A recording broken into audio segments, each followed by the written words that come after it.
Another edition of Beat the Closing Number presented by thelines.com. My name is Eli Herskovich. You can follow me on Twitter by my first and last name at Eli Herskovich, or follow me on X if you want to follow Elon Musk's guidelines. And you can follow Nuwwarah, my co-host, and the MLB baseball savant, at least in our Discord channel, which you could find the link over at thelines.com. It's free, and you can follow Mo on X or Twitter, whatever you want to call it these days, at Nuwwarah, and you can follow The Lines at The Lines US. Before we get started, remember to give the video a thumbs up and ring the bell to get notifications whenever The Lines releases a new sports betting video on any market, including this one, our NFL betting podcast, and the Mega Pod with Steven, Matt, and Adam Candy. And there's no reason why I didn't say the first two guys' last names. Just putting that out there. All right, so if you're new to the podcast, we break down our best bets on Thursdays. We'll also be joined by a guest today. It'll be Jonathan Von Tobel from VSiN, and he's an NFL betting analyst over at one of the best sports betting networks across the country. So to recap, before we get into our bets, Mo was away from the podcast on Monday. He was at a poker tournament, I believe. Mo, explain to the audience why you decided to take time off from the best podcast in town. So we had the big WSOP circuit event here, pretty much in my backyard this past weekend. And I didn't take any time off in advance because only like 4 or 5 players usually make the very final day of it. So obviously small chance of that in a field with 350 entries or whatever. But as it happened, I did make a very deep run, was second of the final 6 that made Monday's restart on day 3. Did not win, unfortunately. Things did not go my way heads up at the very end, but they did go my way a bit before that, so I did get second for $72K or something like that, $71K, whatever it was. It was my biggest live cash. A lot of fun, very good battles, hopefully more in the future, but yeah, really great to do that, and honestly, a tournament I've always wanted to win for non-monetary reasons. You know, just this is the biggest event that we have here, so I've always just really wanted to win it. No, I'm genuinely proud of you, man. Not to get all cheesy on the podcast, but I know how much you care about and how much time you invest in poker. So, I mean, that's a heck of a payday. That's a year's worth of salary for some people, and maybe even more. So congrats to you. And if that doesn't tell you how serious of a bettor Mo is, on top of how often he plays poker, you probably know by now after that little spiel. So congrats again to Mo, and happy to have him back on the podcast. Our show is off to an okay start. We're 4-3 on the season, so head above water in terms of not losing anything. We're up a tad, 4-1 myself on the year. All of my bets in the Discord channel. Again, the link is over at thelines.com, top right-hand corner, Mo's NFL bets, and he'll have a couple more on top of the ones that we discussed today. They're also in our free Discord channel. Last week, just to recap, if you missed Monday's episode, I lost Broncos -3.5. I also lost Denver Survivor-wise, so I am toast with my Survivor picks, besides our Katina one, which we get a +1 essentially, and we'll see how that goes for me. I don't know if you're involved in that, Mo, but I miraculously cashed the Dolphins Patriots under 46.5. I know that didn't work in your favor because you had Pats +3. You were probably hoping for New England to get to overtime with the Dolphins. I was watching that game on a plane back from LA. So sweating a lot, not a live under, but sweating an under on a flight, I highly don't recommend it for anybody that wants to wager on a total while flying on a plane, let alone wager on an under. It's not fun. Mo hit with the Titans at a juice +3, lost on the Bengals. Again, he was at that poker tournament on Monday and over the weekend, so he wasn't able to watch a ton of the games, although he got a bunch of video work in over the last couple days. Any other bets you want to recap, Mo, before we get started? I guess I was pretty would have been very fortunate to get that Patriots one home, it looked like. But I was happy with that Titans bet, man. I had some Titans money line, and they basically played the Chargers to a draw. So anything plus there, I think, on the Titans was a fine play. Overall, it was just a pretty unexciting week, I think, for me. And in general, it wasn't a slate that I was very excited about, to be honest. So happy to be on to week 3. And unfortunately, a lot of Circa survivor equity down the drain with the Broncos.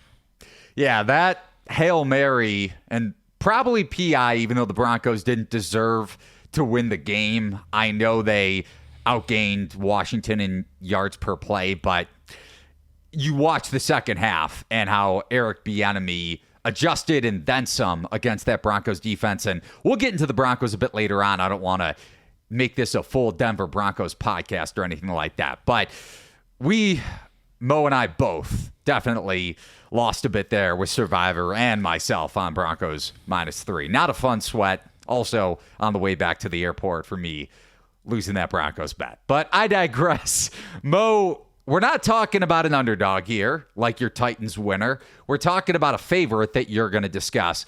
Bills -6.5 at Washington. There is a juiced Buffalo -6 over at PointsBet. You can shop for the best prices over at thelines.com. Some great sportsbook promos over there as well. Total anywhere between 43 and 44.5, so quite a wide gap there. Spread was Buffalo -5.5 on the look ahead line going back to last week. Buffalo closed -7.5 against Vegas, which was a bit surprising considering the spot off of that terrible loss to the Jets on Monday Night Football. So Vegas money came in on Sunday morning, and the Raiders actually outgained Buffalo slightly in terms of yards per play, but Buffalo won the turnover battle 3-0 and dominated with Josh Allen and James Cook on the ground. Obviously, Allen through the air. We mentioned that Washington-Denver game. Washington overcoming a 21-3 deficit. That's about all I'll get into the game from that perspective, as I'll dive more into the Broncos with my bet coming up here. Second one that we'll discuss. Mo, how are you handicapping this game? When I wrote the look ahead lines article for this game last week, I was pretty surprised that the Bills were below a touchdown, and they're still below a touchdown. So I think it's the line's not short enough, I guess, is the way you technically put it. But I think the Bills should be at least -7, if not, honestly, on the other side of 7 here. I mean, we've seen the Bills struggle with the Jets before, and that is a team that just seems to really give them problems as far as their offense goes, for sure, even if their defense has been pretty solid at times. But yeah, the Jets have just really, really done a number on this Bills offense, and I just don't think that has like that much bearing on how the Bills are going to play going forward. Last year, multiple times, the Jets did this to them last year too, and then multiple times when they faced bad teams that were out of division opponents, they just crushed them. It happened at like 4 or 5 times at least. They were winning these games by an average of like 20 points. I put Washington in that category. I mean, I know that they just had a nice half of football against Denver, but I still can't get that Arizona game out of my mind. I watched that game, and it was an atrocious performance. I don't think Washington's good. I don't think the fact that this line barely moved off the hook, even though the Bills, or the look ahead rather, like it was -5.5, I think, and now it's up to like -6, -6.5.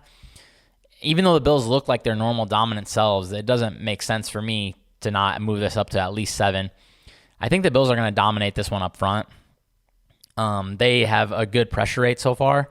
It's like middle of the pack, but when you compare that to their blitz rate, which is the lowest in the NFL, that's telling me that they're going to be able to get some pressure here. My only fear, honestly, in that Broncos game was really that they have a pretty stinky pass rush, so I didn't know if they could take advantage of this offensive line for Washington, but I think the Bills can.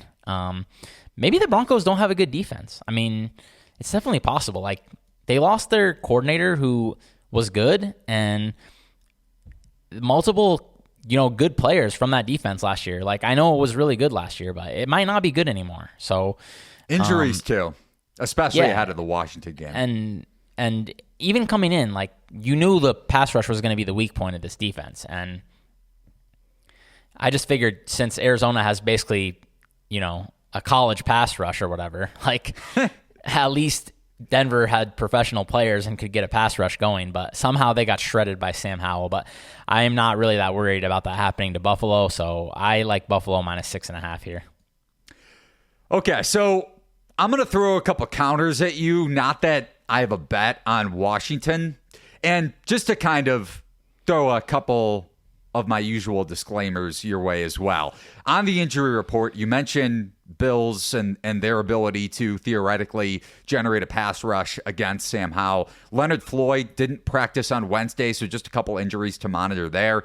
Jordan Phillips also didn't practice with an illness, and Von Miller still out, and I believe on the PUP list for the first 4 games of the season. So in regards to Buffalo's ability to generate that pass rush that you brought up and is a fair part of the handicap, those guys will certainly need to suit up, even though it's still better than what Arizona brings to the table, at least on paper.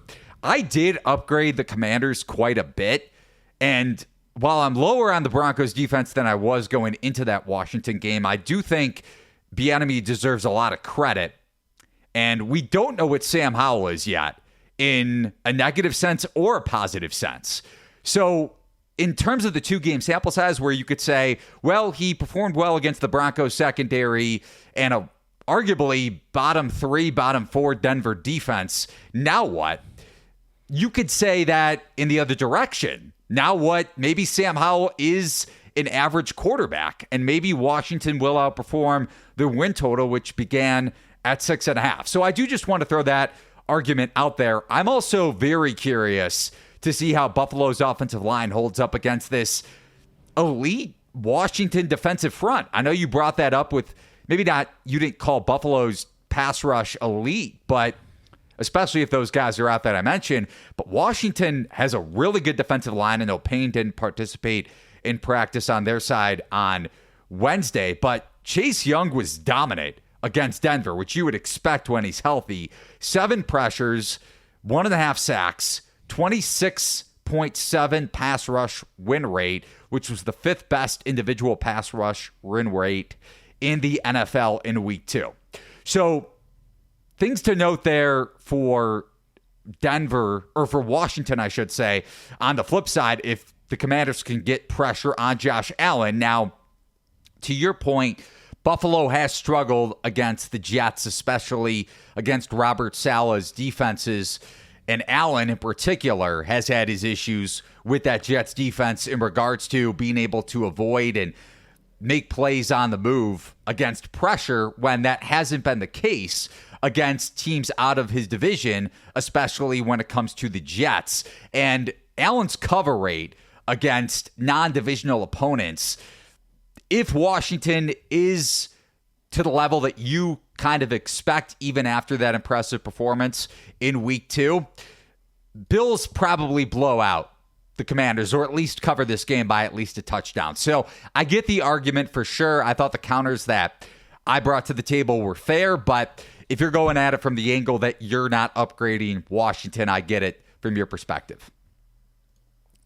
Yeah, it really seems like the Jets just have their number, and maybe the Dolphins a little bit as well. But outside of those 2 teams, I mean, I'm really expecting good play from Josh Allen. So we'll see if he, I definitely thought about the fact that he could be under some pressure here and flinging the ball out into nothingness. That's obviously the only real concern here, because if he loses his mind, I mean, there's no telling what could. I mean, they almost lost as 17-point favorites last year, so to the Dolphins in the playoffs. Right.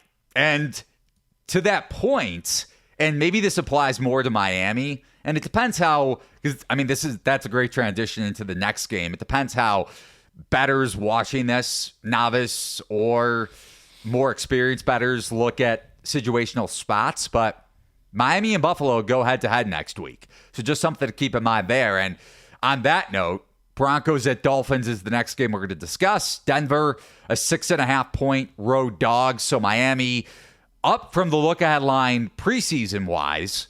The line was sitting at 3.5. Now it's all the way up to 6.5. So quite the adjustment in terms of the current point spread. Total is also up from where it was last week.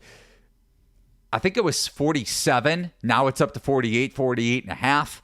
And I threw this into the Discord channel along with in my best bets column, which you can find over at thelines.com. Again, the Discord link is over at thelines.com too in the top right-hand corner. So I mentioned not only are you getting the adjustment from the look-ahead line, but Miami barely covered, and maybe they got or maybe the Patriots got fortunate because Miami did outgain New England in yards per play by just under 2.3 yards per play, and Tua is now the MVP favorite at some sports books. But you could also make the case that Miami is at their peak price point with the way they've performed in their first couple weeks of the season. We've mentioned ad nauseum that Denver blew that matchup to Washington, at least when you look at the game script. Up 21-3 in the second quarter. Russell Wilson fumbles. Then everything turns in the complete opposite direction for Denver's sake. And Washington wins that game by 2, although they were up by 2 possessions in the final 2 minutes before Denver got on the board with a field goal and then that Hail Mary to almost put them in position to go into overtime. I will say, for the people that are criticizing and for the bettors that are criticizing Russell Wilson over the first couple weeks, I mean, he's played at a top 5 level. Number 3 in completion percentage over expected among qualified quarterbacks. Number 6 in expected points added per drop back. And number 9 in yards per attempt, again, among qualified quarterbacks. Denver, collectively, offensively, ranks number 1 in the league in points per drive. And mind you, that was with a minimal amount of possessions against Vegas, which you could say, okay, that's a small sample size, but the efficiency in a small sample size, I definitely took into account, even though they were up against a poor Vegas defense. Miami's defense, on the flip side, benefited a lot from a banged up New England offensive line last week. And keep in mind that the Patriots really struggle when it comes to explosive play rate, and in week 2, ranked in the 2nd percentile in explosive play rate, which is not good. Definitely has a lot to do with Mac Jones there. Looking at Miami's not only exploitable pass defense, but also their run defense, they rank number 24 in terms of EPA per carry allowed. And again, that had a lot to do with the Chargers in week 1. But you go back to their performance last week, and I think you got to take it with a grain of salt because of what New England brought to the table on the offensive line. An exploitable secondary, to say the least, without Jalen Ramsey. On the flip side, Denver secondary is exploitable in its own right. Damari Mathis, even though you have Patrick Surtain, Damari Mathis is, per Pro Football Focus, the worst cornerback graded over the first 2 weeks of the season. So I'm not saying Denver secondary has a lot to bring to the table too, and then you factor in Stearns being on injured reserve and potentially out for the rest of the season.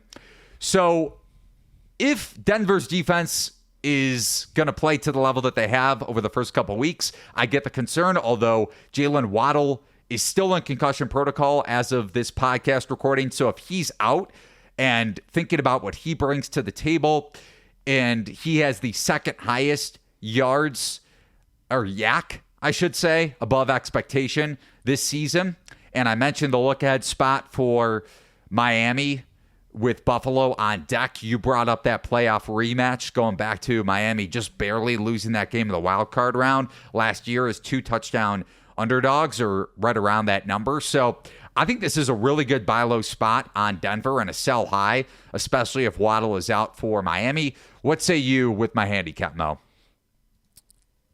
I can't really get there on this one. I mean, you're definitely not wrong about what you say about buying low, selling high, all that, and that's definitely true. But I don't know. This line's telling me that Miami's only like 4 points, 4.5 points better than Denver, which seems totally insane. Like, I feel like they're definitely better than that. Like I said, I don't know if Denver has a good defense, so I'm worried there, especially considering they're facing one of the best offenses.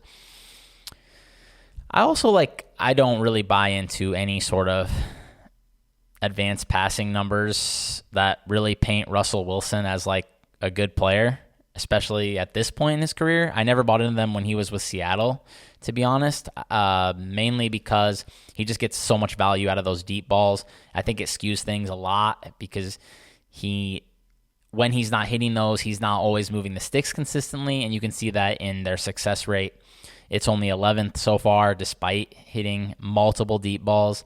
So I just think those massively overstate the strength of the Denver passing offense. Everything you mentioned about Wilson is fair, but I do think the Dolphins got away with facing, like I mentioned, a passing offense with Mac Jones that really lacks any sort of explosive play potential, and that does bode well for Wilson. But at the same time, even if you want to say, and with the sample size that Wilson brings to the table, maybe the numbers aren't what they will be for the rest of the season, which is fair.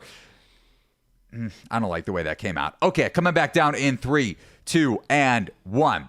Everything that you said, explosive play-wise for Wilson, and maybe that negates some of the success rate numbers, is fair, but I do think the Dolphins got away with going up against an offense, like I mentioned, with Mac Jones that lacks any sort of explosive play potential. So I get your handicap for that matter and why you think Denver maybe still hasn't hit their plateau from a market rating perspective. But on to the third game that we're going to discuss, Mo. Falcons at Lions. This line's sitting 3.5. It's actually -3 in terms of Detroit, -110 both ways.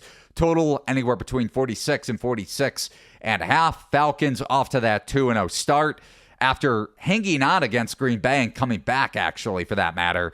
But they didn't cover the closing number. Green Bay 2-0 against the spread because the line closed Atlanta -3 after actually sitting at Falcons +2.5 earlier in the week. Really goes to show you why getting the best of the number is so important. Detroit lost outright to the Seahawks in overtime, and they closed as 4.5-point favorites after opening, I believe, -6 or -5.5. So how are you betting this actually big NFC matchup? I faded the Falcons each of the first 2 weeks, and I guess I'm just going back to the well, fading them again. I was able to get the good number on the Packers, so I ended up 1-1 there so far, thankfully. If I would be 0-2 plus fading Falcons season numbers, I'd be feeling pretty rough right now. I don't know how this number is a field goal off of the look ahead. I am completely baffled by this. It was like 5.5, 6. I know that the Falcons had a solid game on offense, but first of all, in week 1, they got pretty much outplayed by the Panthers. Okay, outside of a couple horrific Bryce Young turnovers, the Panthers were the better team from the line of scrimmage for a lot of that game. And then week 2, they did play a stronger game against the Packers, but this is not unexpected. Like, we knew the Packers were going to be a good matchup for the Falcons. That's why there was nothing but Falcons action basically all week last week, when the Packers opened as a favorite, and then everyone's hammering the Falcons all week. We knew it was a good matchup for the Falcons. The Packers don't want to be ran on, and all the Falcons want to do is run the ball. So this was a good spot for them. Detroit has a bad pass defense, okay? I think we can all agree they have a bad pass defense. Not only do they have a bad pass defense on paper, but they still haven't even gotten like Emmanuel Mosley out there 100% or anything like that. I think Kirby Joseph is hurt too, one of their safeties. And C.J. Gardner-Johnson. Yeah, he's out for the year, I think, or at least for a while. Yeah. This is a bad pass defense, okay? But how is Desmond Ridder going to exploit that? I mean, even like last week when he actually had some passing yards, I mean, his like advanced numbers were not very good. So, still mediocre in terms of like EPA and whatnot, and just not doing anything to get Kyle Pitts involved in the game. And it's just a bad quarterback and a bad passing offense on the road against a pretty good team. Like, I was low on the Lions coming into the season, I think, relative to the market, but we all know this is like a pretty good team. I don't think, even for me, I'm not going to sit here and say, well, I thought the Lions were going to suck. Nobody thought they were bad, even if you were a little lower on them. I don't understand how anyone could think the Lions aren't multiple points better than the Falcons. So, I think -3 is not a big enough line here.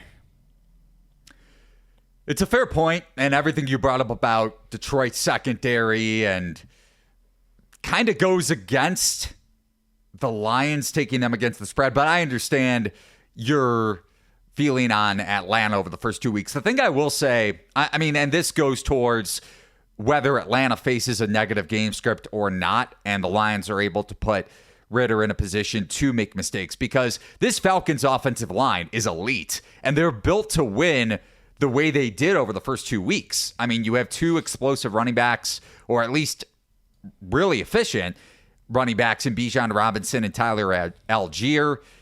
Really good offensive linemen, especially at the tackle spots in Jake Matthews and Caleb McGarry. Elite run blockers, and so is pretty much the rest of this offensive line. Detroit ranks 19th in terms of expected points per carry allowed, expected points added per carry allowed. So it really depends to me what kind of game script. I mean, and that also goes for pretty much every game. But if Atlanta can rely on their ground game and can be ultra efficient like they have been over the first couple weeks, that's my only concern with the Lions.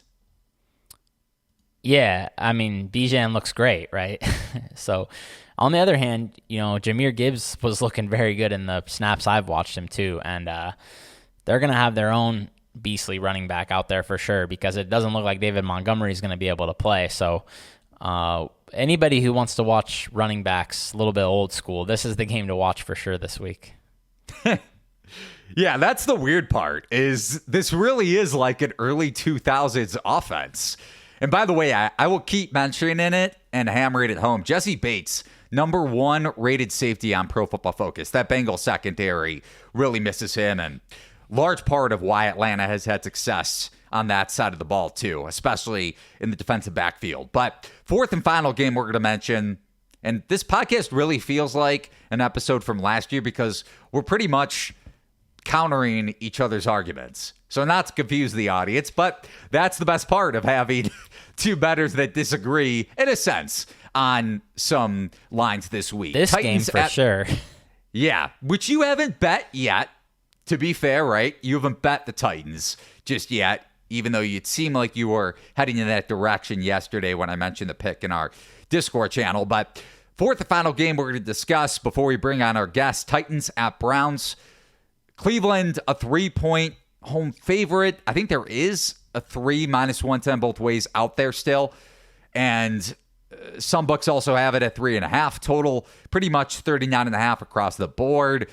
I believe that 3 -110 both ways is over at Caesar Sportsbook. And as long as you're 21 years old, or of course older, and in a state where it's illegal, you could sign up with Caesars online sportsbook and bet legally. Use Caesars bonus code THELINES1000 when creating an account. You'll get up to $1,000 back as a bonus bet if your bet loses. Terms and conditions, as always, apply. More details over at thelines.com. So the spread on the look-ahead line was Cleveland -4.5, -5. And the Browns lost outright to Pittsburgh on Monday Night Football, which, of course, skewed the market perception.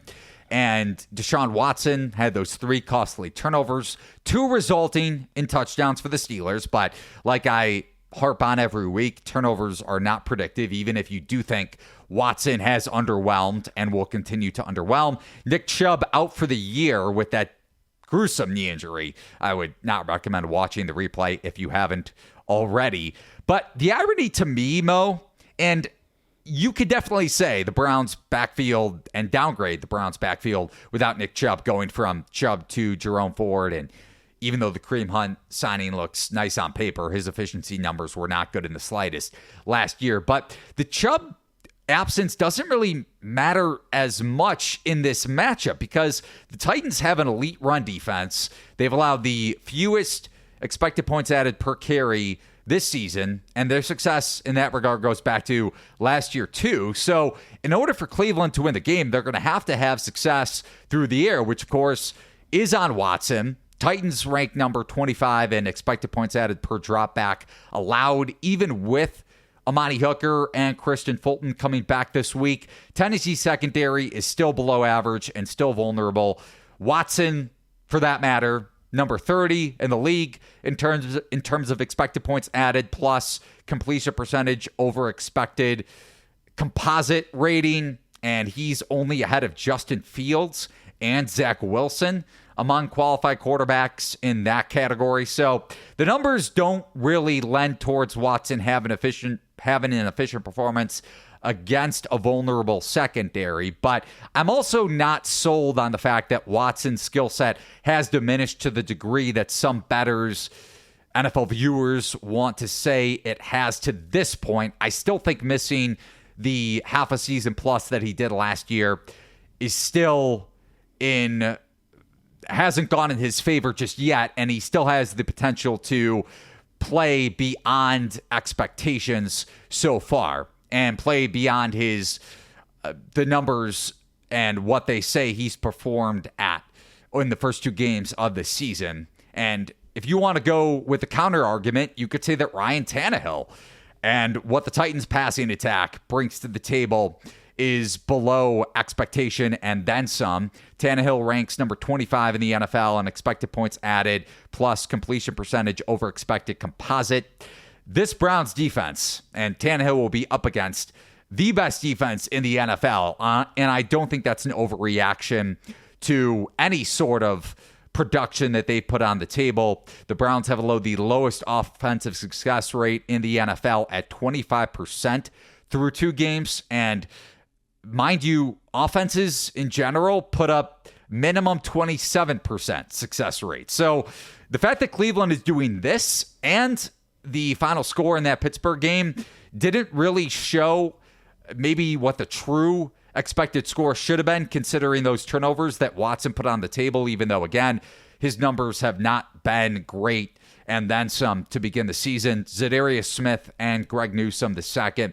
2 injuries to keep in mind, though, with this Browns defense. But I do think the market overreaction is pretty steep, especially if you can get Cleveland laying a field goal at home. How are you gauging this line, Mo? Are you looking to bet Tennessee after all? Yeah, I mean, at 3.5, I'm definitely interested in Tennessee. Multiple key players banged up for Cleveland, like you said. Chubb obviously out, Amari Cooper, Zadarius Smith. These are critical players to have out there, I think. Although they have some depth in certain spots like pass rusher for sure. I'm not too sold on anything that's going to happen after Amari, though, especially with how bad this passing offense looks so far. I thought week 1, honestly, was pretty easy to write off for Tennessee's offense. You know, Ryan Tannehill just torched it off, basically, and that's not something he usually does. And with how Deshaun Watson has looked, he's really, really reliant on his supporting cast. You know, when he's struggling as much as he is, no Chubb, no Conklin, maybe no Amari, I'm seriously worried especially my eyes jive with what the numbers are saying, which is that he's in Zach Wilson / Justin Fields territory in terms of like EPA and stuff like that. I just don't know how either team moves the ball, though. I mean, like you said, the Browns are amazing. I mean, nobody was higher than me on this Browns defense. And let me just say, on a quick rant, I'm going to be pissed if I get to the end of the year and I lose my bet on Browns conceding the least points because Pittsburgh scored 2 defensive touchdowns. That is going to hurt, okay? But anyways, yeah, this just looks and smells like a 16-14 game to me. I don't have any idea how you can lay points in this spot, but you're a braver man than I am. I would not be able to lay 1 point with either one of these teams. So if one of these teams is getting 3.5, I'm pretty happy to take it. So those are our 4 games, our 4 handicaps for the NFL Week 3 slate. Don't worry, Week 4 is a bit more intriguing. I know these games kind of lack the excitement of your usual NFL Week 3 slate, but we do get a bunch of great divisional games in Week number 4. But time to bring on our guest, Jonathan Von Tobel from VSiN at MeJVT. He has had success and then some with his NFL betting model with Mitch Moss, especially in the Circa contest. So hats off to you, man, for what you and Mitch are, I guess mainly yourself. I know you want to give yourself maybe a pat on the back for what you've had to do with that model so far and your picks in the Circa contest, man. Seriously, big congrats to all the great handicaps you've had so far and all your bets, 10 bets through 2 weeks. Yeah, you look, Mitch deserves, he's, as I've said to other people, he has the most important title, which is investor. But in terms of work, he hasn't really done anything. So he's invested his time in terms of texting back and forth, and he went in halfsies with me on the Super Contest entry. So that's important. But as far as the work is concerned, 100% on me. And as I've already told Mitch, when we win it, I will stab him in the back, take all of the money, and run off, and he'll never see me again. So that's at least the plan. We'll see if it actually comes to fruition. But it's been cool. It was an experiment. I had never built a model before, so it was just hours of YouTube videos and books to see what I could kind of cobble together. And early on, the cobbling has provided something pretty good through the first 2 weeks. So hopefully it can at least continue through the next week, because we're up for contention for the first 3-week mini contest out there, and the Super Contest for $25,000, I think, is the first place prize for the first 3 weeks. So hopefully we can get it. I think we'll need a 5-0 week, so it's easier said than done. Yeah, you're talking to a man that just, or not me, by the way, but you're talking to another guy, Nuwwarah, on the podcast, that just hit in a poker tournament $70K. So we have some high-stake players on this Beat the Closing Number podcast. Always fun to talk with the best handicappers in the business. And me, myself, I didn't start using a model NFL or any sport till the last couple of years. So making a model is difficult, and having success with it even more difficult. And for our viewers and listeners that are interested in what went into your model making process, if you don't mind sharing however much of the explanation that went into it. Yeah, I mean, so first off, if you want to check it out, we have a journal going, is what we've called it, up at VSiN.com. From the very first entry, I've spelled out exactly what this model is. It's a model that I built in Excel based on regression testing and using that to then get projected margins of victory. It's super basic. It doesn't have totals, doesn't have win totals or anything like that. It just projects me, home margin of victory, and we go from there. So it's very rudimentary, but there's a lot of different assets. I keep telling people, I got the book right here, but I started with this, statistics, sports models in Excel from Andrew Mack, and did a couple of those books, as well as YouTube videos, and built it out from there. So it's really rudimentary. It's based on heavily offensive statistics, quarterback statistics, because those are the most important positions, and I can kind of pull and plug guys in if they're going to be in or out, and a few defensive metrics too. And that was kind of my own choice, because first off, the correlation wasn't coming back really high when I was including a lot of defensive metrics. And also, I think in today's day and age, football is so much quarterback and offensive driven that it seemed like that was going to be the successful way to go. So yeah, it's super basic. Again, it's just built on regression testing and going from there in Excel. And if you want like a step-by-step breakdown of all the statistics and everything I put into it, I'm willing to share all of those too. But they're up in the first journal entry at VSiN.com. But some of the stats I'm using, drive success rate, that was actually a Football Outsiders metric that is no longer available, so I've got to kind of tinker with that and see what I'm going to do, because Football Outsiders is no longer there. And while Aaron Schatz, for those who don't know, who was over at Football Outsiders, did bring a lot of the DVOA metrics over to FTN, he did not bring that statistic over, so I'm going to have to find a substitute for that. But turnover-worthy play rate from quarterbacks, a PFF statistic, same with PFF passing grade, net EPA from NFL ELO, let's see, defensive adjusted line yards allowed, dropback success rate, I think it's RBDSM or RSBDM, I always get the letters confused, and pressure rate, which you can find over at Pro Football Reference. So that's a mix of the statistics that I've been using to kind of build this thing up, and gone from there. So hopefully it continues to kind of spit everything forward and get some positive results. But that's a really basic view of what I've done so far up to this point. Sounds like a lot of the stuff I look at, so sounds like I need to build a model. Yeah, well, you know what's cool is, so I like, because I've been very forthright, which is like, I think even in the first one, the way I put it in the first journal entry was like, here's what I think I've built, but I'm not entirely sure, right? So like, I've kind of been really open with the fact that I'm really not a novice at this, but Twitter and social media really helped me out a lot. Like a lot of the different statistics I kind of threw out there, like, hey, what do you guys use? And a lot of people came back with a lot of different things and just threw them all out in there and rated the correlation and came back with some of the heaviest ones. So those are a lot of the important ones, right, that are worth using. And, I know a lot of people, like, for example, PFF passing grade, I think it is somewhat subjective because it is their own grading system by which they grade them. However, I like it because it at least gives me something along with two other metrics that are very quarterback related. So I can plug in those three metrics for any specific guys and get a sense, I think, of what the quarterback play is. A good example is the Rams and Bengals. So the Rams and Bengals later this week, the original projection for the model actually had the Bengals by 11, but they was using a lot of last year's statistics. Well, I plugged in this year's Matthew Stafford, and all of a sudden that thing came down to 3.3. So like, those are the kind of things that really kind of help me out in terms of the adjustments. and the fact that the model is actually really in line with the betting market by quite a few of these games. I think, according to my notes, 9 games are within 3 points, 7 are within 2 points of the betting market. So it makes me feel pretty confident that we're kind of going along the right path. No, man, I give you props too, because you know this about, and especially, well, maybe I won't go down that lane, but you know this in general with people and models and gambling X. Everybody has an ego. So I give you a lot of credit for just asking the question. I was going to say the exact same thing. I love the humility. Yeah. I mean, it's because there's so many people that just such know-it-all attitudes in this industry, and just, I want to dump on anybody that isn't on their level or whatever else. But one thing I don't love is that you like the Commanders this week, because I like the other side. So tell me why I'm wrong. Yeah.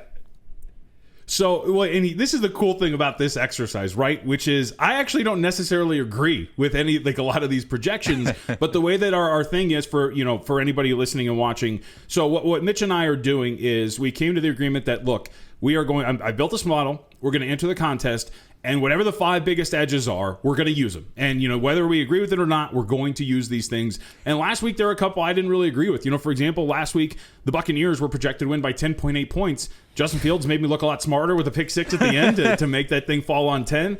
But it's not one that I necessarily love. So, with this one, I would generally kind of agree with you, where when it's spit back, for right now, the Bills are projected to win by only about 1.8 points. So we can round that up to 2, according to the model. I was somewhat surprised, but the more I kind of thought about it, and the more we realized that this is a model that is built on turnover-worthy play rate. Josh Allen's got a pretty high turnover-worthy play rate. Drop-back success rate, that was somewhat average for him, right? Like, so many different little things, it kind of makes sense that the model would at least project a tighter margin than what initially was thought to be. So it's not one of the 5 that I necessarily love. Of the 5 best bets it spit out, that's probably 4 or 5. So I would kind of lean a little bit more in your camp. But I'm also personally not the biggest Josh Allen guy. And would it really be that surprising if they went out there to Washington, they just rush 4, drop back the rest of those guys, and force him to beat them in a way that has really pushed him in his limits as a quarterback and a decision maker? I wouldn't be entirely surprised. So I will say it's the one of the 5 that is at the bottom of the, hey, I love that pick. You know what I mean? No, I get it. And I guess what you're saying is it's not your 5-star lock of the week, unfortunately.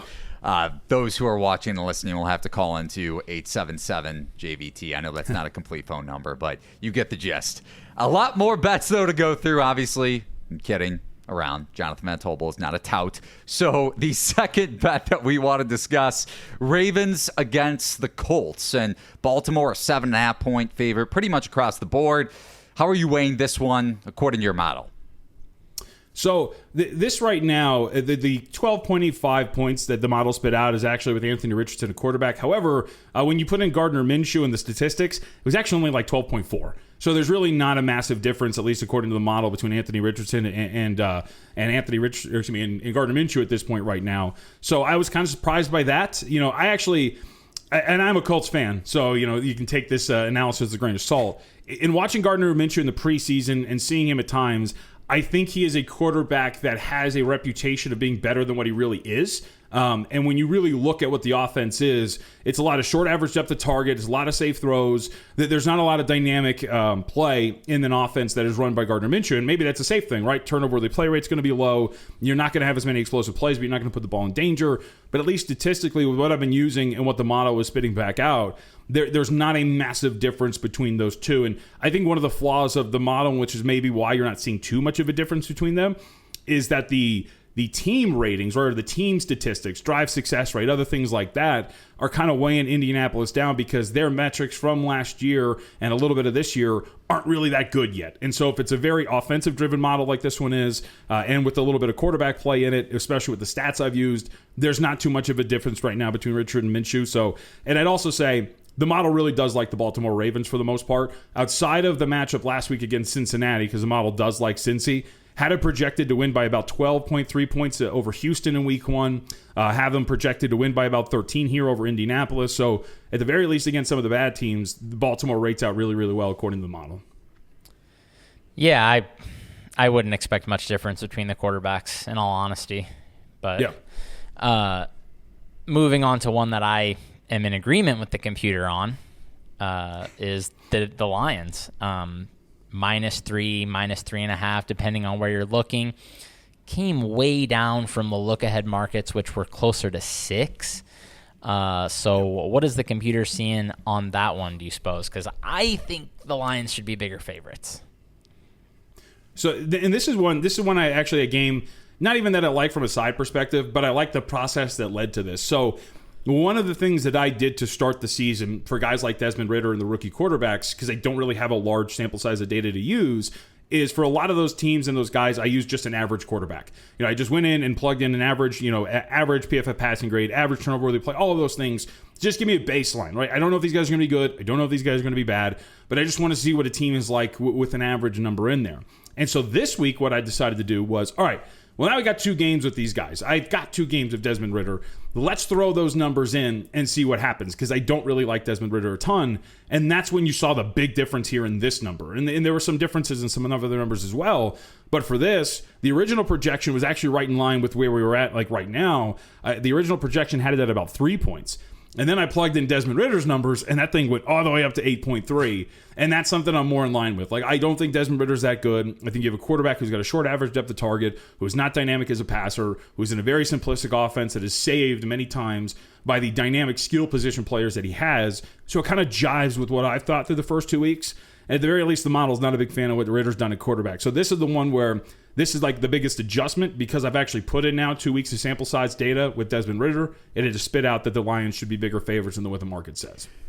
Next game we're going to discuss, Jets against the Patriots, AFC East matchup, and neither quarterback, I suppose, is really in line with at least the upper echelon of your model when it comes to Zach Wilson and Mac Jones, but you're still leaning with the home dog here, so why? I don't really know. This was one of the ones that was interesting too. Like, that's kind of like down near the bottom of the 5 plays that I don't really enjoy, only because I went in and I was like, okay, well, I plugged in like Zach Wilson, from last year into the model for last week, and it gave me the play on the Cowboys. Well, Cowboys went out and they laid 9.5, and they won and they covered. That was a good one. So it's got, I think, an accurate read of what Zach Wilson is. And then you plug in, all right, let's see what it's like against the New England Patriots, and it spits back, a 1.5 point win, essentially 1.73 for the Jets at home. Now, the model does, for what it's worth, as what I have seen, the home field for the model is worth about 1.8 points. So this essentially tells me that there's a slight edge, very slight edge, to the New England Patriots because, again, 1.73, 1.8, whatever. That's that minimal edge. So it does view New England as a slightly better team. So I guess maybe this is just home field in there, but I was really kind of surprised to see this projected out for the New York Jets to actually win this game outright, given the fact that they have not played very well and that Zach Wilson doesn't grade out as a passer very well. So this is, again, one of those where this is the experiment, and so we're going to roll with it and see what happens. It has led me well up to this point, so we'll trust in this thing here. But it's just like that Commanders play where it's not one I necessarily agree with to the fullest extent. Well, another game, finally, that we wanted to hit on was the Chiefs hosting the Bears. Obviously, very big favorites. Super curious to see what you say on this one. Not only, so like kind of a 2-part here. I'm curious what the model says, obviously, which is basically the basis of everything we're talking about, but also curious what you personally think and how you adjust in a situation where there's like an organization that's just in complete shambles, like the Bears look like, where like maybe a computer is not going to capture everything that could bleed out into their play this week. So this is, I think, a pretty fascinating game because for the model itself, for the first 3 weeks now, I'll include this week as we haven't played games, but in terms of the edges it has spit out, it has been in lockstep with both of these teams, in that it has been the 5 biggest edges. The Chiefs have been included, and the opponent of the Chicago Bears have been included each of the first 3 weeks so far. So, and we didn't use the Chiefs for full disclosure week 1 because of the injuries to both Kelsey and Chris Jones' absence. As the way the model is currently built, I don't have a way to account for those guys' absence. So in that instance, we just scratched it off the board, moved on to the next edge after that. But after that, It projected an 8-point win over the Jacksonville Jaguars, really loves the Kansas City Chiefs. That thing fell on 8, and it hates the Chicago Bears. And really, again, because it's offensive-oriented and quarterback-oriented, it just doesn't really like the Chicago Bears offense and or Justin Fields. And it's funny because the initial time I put in the number, and it came out to 18.8-point victory for the Kansas City Chiefs. And I was like, man, that's like really high. I don't really know if I love that a bunch. Like every other number is pretty much in line with the market except for a few, but this one's like really off. And then I plugged in, I was like, okay, well, let's put in this year's Justin Fields. Let's see what happens there. It got up to 22. And so I was like, okay, like I don't know if I can do that now. So let's put this back down. And the more I thought about it, because I'm somebody last year that had an alternate win total under on Chicago, that thought they were the worst team in the National Football League. And the more I kind of almost got like defiant, I'm like, no, like I think the Bears are the worst team in the National Football League. Why would I not then think that the Kansas City Chiefs, who are now at full strength, have the capability of covering the 12.5, 13s that are out there right now and beat down a team that, as you guys mentioned, is in such disarray off the field as well and be able to take care of something like this? So this is kind of like the defiant one that I've kind of gotten more in line with. More like, yeah, you know what? No, I do believe in this number, and I am going to go out there with some confidence in here. I think that this is not the team Chicago wants to see. I think Fields has regressed as a passer. I think every statistic would tell you that is the case, and I think they're up against it here this week. So, yeah, it's an 18.83 projected margin of victory for the Chiefs, according to the model. Your model hates the Bears, and you could argue that Justin Fields hates the Bears after his comments on Wednesday. Unfortunately, we don't have time to get into JVT's NBA betting guide, but of course, that gives you more reason to head over to VSiN.com to check it out when it's released, right? Jonathan, in the coming weeks? Yes, October 5th is the date that we're shooting for.